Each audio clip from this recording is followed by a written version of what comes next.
nagkakilala kami sa palengke. Dun sa pinsan niya. Kinuha ko yung number niya. Nung una, medyo pakipot eh.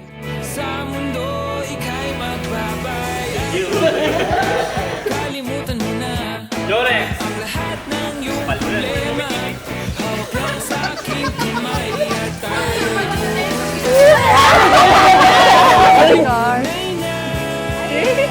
Hi, hi, hi! Hi, hi, hi! Angela! Ivana! Oh my God! Grabe to!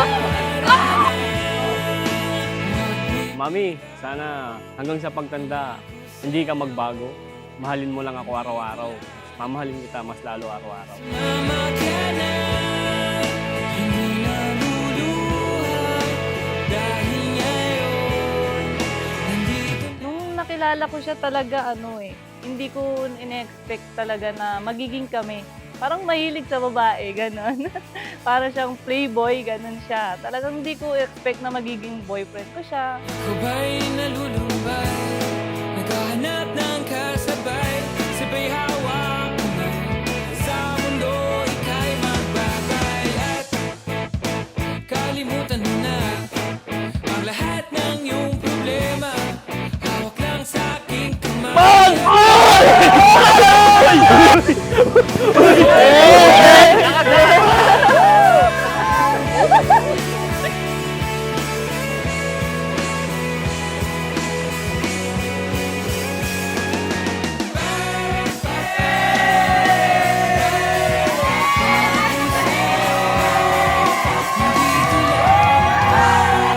Sumama ka na. Maniwala kayo sa magandang plano ng Diyos para sa inyo.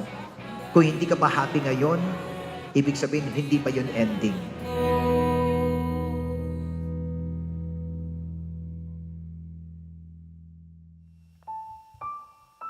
Ang pagmamahal, punong-puno ng iba-ibang misteryo. Minsan may joyful, minsan may sorrowful, minsan may glorious, minsan may luminous.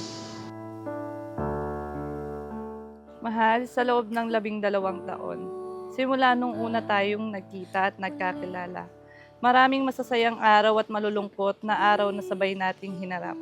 Alam ko na hindi biro yung bawat taon na dumating, hindi maiiwasan na minsan nakakalimutan natin na mahal natin ang isa't isa. Nandito ka na, aking habang buhay.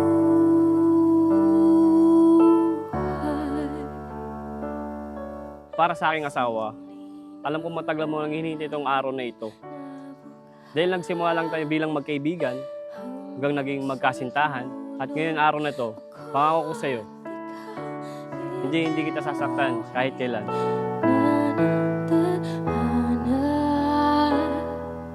Na tayong dalawa ay Sana magmahalan sila habang buhay. Huwag silang magbago ba kahit matatanda na sila. Ma, salamat sa lahat. Maaga man ako nakapag-asawa, hindi ko kayo masyado nakakasama. Tandaan nyo, mahal ko kayo, hindi ko kayo ipapabayaan.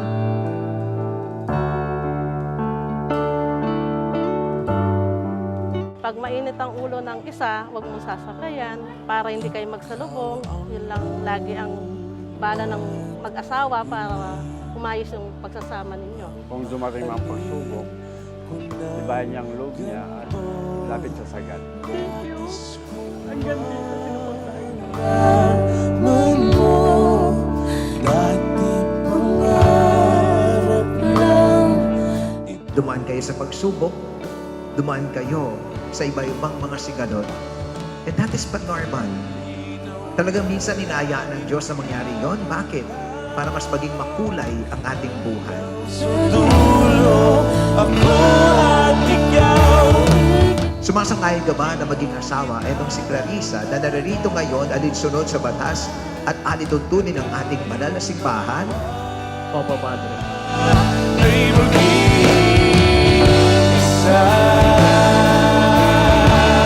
Mahal, mula sa araw na to at sa araw-araw pa kitang mamahalin at aalagaan, mas lalo kitang iintindihin sa lahat at mas lalong mamahalin. Clarissa, Sumasang-ayon ka ba na maging asawa? Etong si Mark Anthony na narito ngayon alinsunod sa batas at alituntunin ng ating banal na simbahan? Opo, Padre. Magbago man ang itsura ng katawan ko, buo ko. Pero ang pagmamahal ko, hindi magbabago. Hanggang kabilang buhay, ikaw pa rin ang pipiliin ko.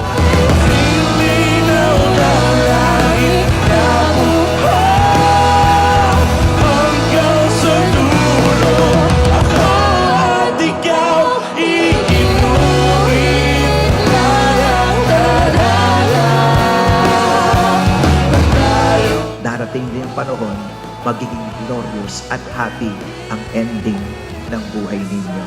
Okay? So yun ang sikretong gusto ko niyong iwan sa inyo.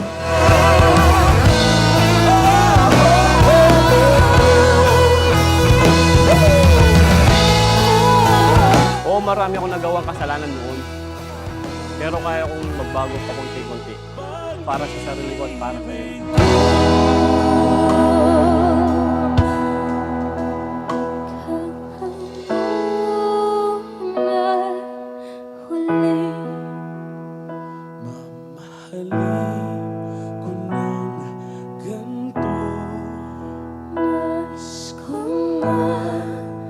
Lagi kang mag-iingat. Lagi mo tatandaan, lagi lang ako nasa tabi mo. Laging magpapasaya, iintindihin ka sa lahat ng bagay. Ayan, mahal na mahal kita lagi.